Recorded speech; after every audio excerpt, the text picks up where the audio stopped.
Assalamualaikum warahmatullahi wabarakatuh. Halo rekan pajak, apa kabar? Semoga sehat selalu ya. Nah, di sesi video kali ini saya akan bahas terkait kortek perihal SPT yang dibayar pakai deposit. Jadi banyak yang salah paham nih, wajib pajak.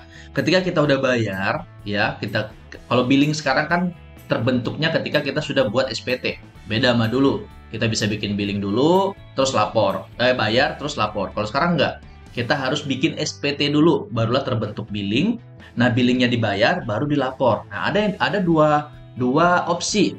Ketika kita bayar, dia udah otomatis terlapor, jadi nggak perlu lapor lagi. Ada yang ketika kita bayar, kita tetap wajib harus lapor. Karena kalau nggak ya bisa kena denda telat lapor. Kalau PPN 500.000, kalau unifikasi berarti 100.000. Jadi nggak serta-merta begitu bayar, udah langsung lapor. Nggak ya. Kita coba bahas langsung di Kortek ya, kita trial.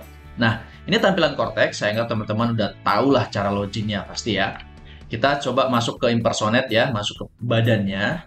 Teman-teman bisa masuk ke surat pemberitahuan SPT. Kita langsung sekarang masuk ke metode pelaporan. Semisal, ini kan tanggalnya PPN nih, hari ini harus lapor PPN. Nah, ini case-nya saya sudah bayar PPN-nya, tapi saya belum lapor.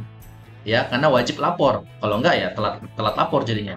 Di sini statusnya kalau teman-teman klik konsep ya kita masuk SPT dulu ya, surat pemberitahuan, terus klik aja surat SPT ya, surat pemberitahuan, nanti masuk menu seperti ini. Kalau teman-teman masuk ke menu konsep SPT kan kosong, udah nggak ada istilahnya, udah nggak ada SPT lah karena udah terbentuk dan sudah masuk ke menu SPT menunggu pembayaran di sini. Nah, ini ada PPN.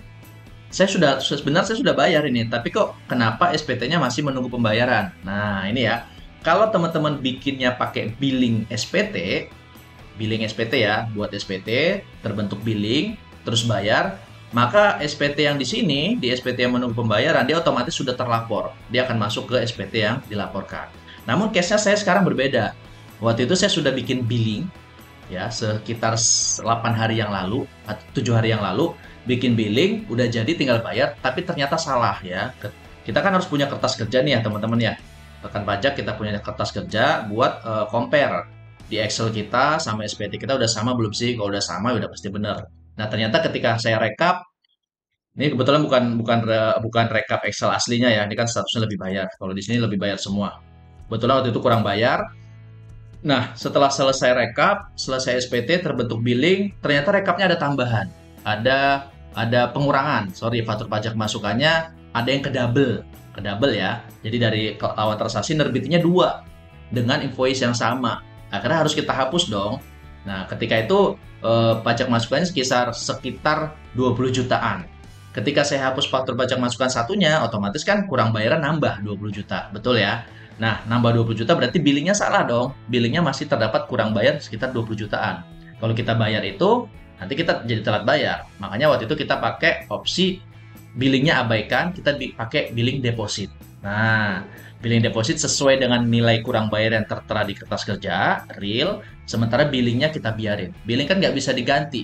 Jadi kita tunggu sampai expire 7 hari. Nah, ini minusnya ya, Cortex. Jadi udah terbentuk billing, kita harus nunggu sampai 7 hari untuk bisa bikin billing yang baru. Ketika 7 hari, dia expire, baru kita bisa bikin billing yang baru. Sementara kan di perusahaan nggak bisa begitu. Kita ada proses namanya tanda tangan dulu, BOD segala macam. Direkturnya minta izinnya, minta tanda tangan persetujuan. Ada prosesnya. Kalau tiba-tiba hari itu dapat angka mau langsung dibayar itu nggak bisa. Makanya waktu itu kita langsung pakai billing deposit agar sudah terbayar dulu. Nah, jadi case-nya deposit sudah terbayar, oke. Tapi kita belum bisa lapor nih, karena billingnya belum expire. Nah, hari ini baru expire nih. Hari ini expire-nya jam 6 sorean, baru kita bisa lapor sekitar ya jam 7-an ke atas, gitu. Jadi makanya, walaupun kita udah bayar, SPT-nya tetap masih di menunggu pembayaran di sini. Kita nggak bisa ngapa-ngapain nih, ya. Nggak bisa ngapa-ngapain, kita nunggu expire dulu. Tanggal jatuh tempo, teman-teman lihat nih tanggal jatuh tempo, 30 Juni 2025. Nah, ketika hari ini nanti sekitar jam 6-an itulah, nah ini akan hilang nih. Karena expire, dia akan hilang. Nah, kita bikin konsep baru di sini. Ya, di menu konsep SPT. Kita buat SPT baru, barulah kita bentuk billing yang baru. Tapi billingnya jangan bikin billing. Ya, jangan bikin billing, tapi bayarnya pakai deposit. Oke ya, ketika udah bayar pakai deposit, ya sudah, selesai. Dia akan otomatis terlapor. Oke ya, jadi memang Nggak serta-merta ketika kita bayar langsung lapor, langsung terlapor otomatis enggak. Kalau kita pakai billingnya deposit, kita harus lapor manual dulu ke menu SPT. Sekian ya, mungkin bermanfaat buat teman-teman. Nah, kalau teman-teman mau nih rekap Excel-nya nih, rekap kertas kerja PPN ya gampang, klik aja link di deskripsi ada. Cuman investasi 49.000 bisa dipakai selama-lamanya dan akan saya update sesuai tampilan Kortek. Ini kan tampilannya sesuai Kortek nih. Ya, ada pajak keluaran, ya ekspor, pajak keluaran, ada masukan dan lain sebagainya. Sehingga terdapat nilai kurang bayar atau lebih bayarnya di sini. Jadi gampang, teman-teman ada kontrolnya di rekapnya Excel sama di Korteknya. Kalau udah sama berarti matching. Tapi kalau teman-teman gak ada kertas kerja seperti ini, nanti bingung ya, apalagi proses rekonsiliasi di akhir tahun. Sekian dari saya, mungkin ada kata yang salah, saya mohon maaf. Akhir kata, Assalamualaikum warahmatullahi wabarakatuh.